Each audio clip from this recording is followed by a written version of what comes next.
चुनाव से जुड़ी बड़ी खबर के साथ कांग्रेस ने 46 उम्मीदवारों को लिस्ट जारी कर दी है। यूपी के 9 सीटों पर नाम उतारे हैं और देखिए किस तरीके से झांसी से प्रदीप जैन को प्रत्याशी बनाया गया है। कानपुर से आलोक मिश्रा उम्मीदवार बने हैं। वहीं वाराणसी की बात करें तो वाराणसी से अजय राय को उम्मीदवार बनाया गया है। बाराबंकी से तनुज पूनिया उम्मीदवार रहेंगे। सहारनपुर से इमरान मसूद और कांग्रेस ने उत्तराखंड से भी उम्मीदवार घोषित कर दिया है।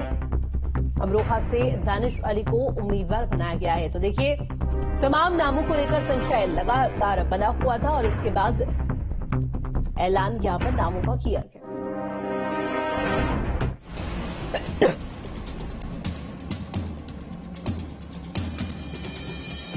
लोकसभा चुनाव 2024 के लिए कांग्रेस ने उम्मीदवारों की चौथी लिस्ट जारी कर दी है। इस लिस्ट में कांग्रेस ने 46 लोकसभा सीटों से उम्मीदवारों की घोषणा की है। कांग्रेस की चौथी लिस्ट में यूपी, उत्तराखंड, मध्य प्रदेश, जम्मू कश्मीर, छत्तीसगढ़, आसाम, अंडमान निकोबार द्वीप समूह, महाराष्ट्र, मणिपुर, मिजोरम, राजस्थान, असम और तमिलनाडु की लोकसभा सीटों पर उम्मीदवारों के नाम का ऐलान किया है।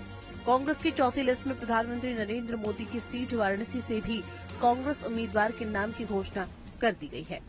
वाराणसी से पीएम मोदी के खिलाफ कांग्रेस प्रदेश अध्यक्ष अजय राय को टिकट दिया गया है। अजय राय पिछले 2 लोकसभा चुनावों में पीएम मोदी के खिलाफ चुनाव लड़कर हार चुके हैं। कांग्रेस की चौथी लिस्ट के अन्य बड़े नामों की बात करें तो इसमें अमरोहा से दानिश अली और सहारनपुर से इमरान मसूद को टिकट दिया गया है। कांग्रेस की चौथी लिस्ट में यूपी से 9 उम्मीदवारों के नाम की घोषणा की गई है। इंडी गठबंधन के तहत सपा और कांग्रेस में समझौता हुआ है। समझौते के मुताबिक 80 में से 17 सीटों पर कांग्रेस चुनाव लड़ रही है। वहीं सपा 63 सीटों पर चुनाव लड़ेगी। कांग्रेस इससे पहले 3 लिस्ट जारी कर चुकी है। इसमें देश भर के 82 प्रत्याशियों के नामों का ऐलान किया गया था, मगर यूपी से कांग्रेस का एक भी नाम नहीं था। पहली बार कांग्रेस ने यूपी के प्रत्याशियों की लिस्ट जारी की है। बता दें कि यूपी के 9 नामों में अमेठी रायबरेली से किसी उम्मीदवार की घोषणा नहीं की गई है। अमेठी रायबरेली पर अभी भी संशय बरकरार है कि कांग्रेस यहां से किसे उम्मीदवार बनाएगी। दरअसल अमेठी रायबरेली दोनों ही गांधी परिवार के गढ़ है। अमेठी की बात करें तो इस पर 2019 में स्मृति ईरानी ने राहुल गांधी को हराकर सबको चौंका दिया था। उन्होंने राहुल गांधी को 55,000 वोट से हराया। 2014 में राहुल गांधी ने यहां से जीत दर्ज की थी, तब उन्हें 52% वोट मिले। इससे पहले 2009 और 2004 में भी राहुल गांधी ने जीत दर्ज की थी। इस सीट पर ही 1999 में सोनिया गांधी ने जीत दर्ज की थी। बाद में राहुल के लिए सोनिया गांधी ने ये सीट खाली की थी। अभी कांग्रेस ने इस सीट पर प्रत्याशी की घोषणा नहीं की है। वहीं राहुल गांधी केरल के वायनाड से चुनाव लड़ने की घोषणा कर चुके हैं। वहीं रायबरेली सीट पर सोनिया गांधी 2004 से 2019 तक लगातार 4 बार सांसद रही हैं। इस बार उन्होंने लोकसभा चुनाव लड़ने से मना कर दिया है। कांग्रेस रायबरेली को अपना गढ़ मानती है। ऐसे में चर्चा है कि कांग्रेस प्रियंका गांधी को यहां से उम्मीदवार बनाएगी। अटकलें ये भी लगाई जा रही है कि अमेठी सीट को लेकर राहुल के लिए खाली करने वाली सोनिया गांधी ने रायबरेली को प्रियंका के लिए खाली किया है। यहां से भी अभी तक किसी के नाम का ऐलान नहीं हुआ है। अब देखने वाली बात होगी कि क्या इन दोनों सीटों पर गांधी परिवार से कोई उम्मीदवार होता है या इस बार गांधी परिवार किसी बाहरी को ये सीट देगी। Team news state.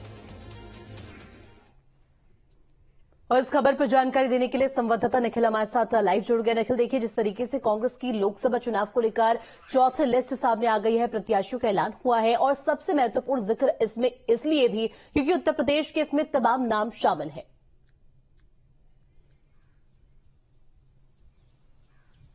देखिए तमाम नाम शामिल है, ये उतना चर्चा का विषय नहीं है। चर्चा का विषय ये है कि अमेठी और रायबरेली से अभी तक कांग्रेस ने प्रत्याशियों के नामों का ऐलान क्यों नहीं किया।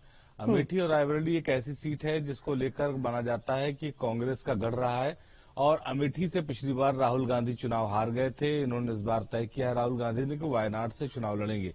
क्या अमेठी से भी चुनाव लड़ेंगे, इस पर संशय अभी भी बना हुआ है।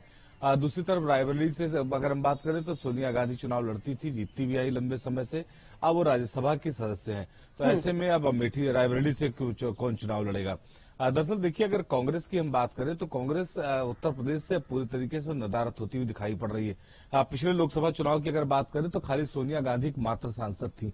ऐसे में राहुल गांधी भी चूंकि चुनाव हार गए थे, तो ऐसे में अगर कांग्रेस ये फैसला ले रही है कि गांधी परिवार का कोई सदस्य अमेठी या रायबरेली से चुनाव नहीं लड़ेगा, तो मेरा अपना ये मानना है कि कांग्रेस के लिए आत्मघाती फैसला होगा।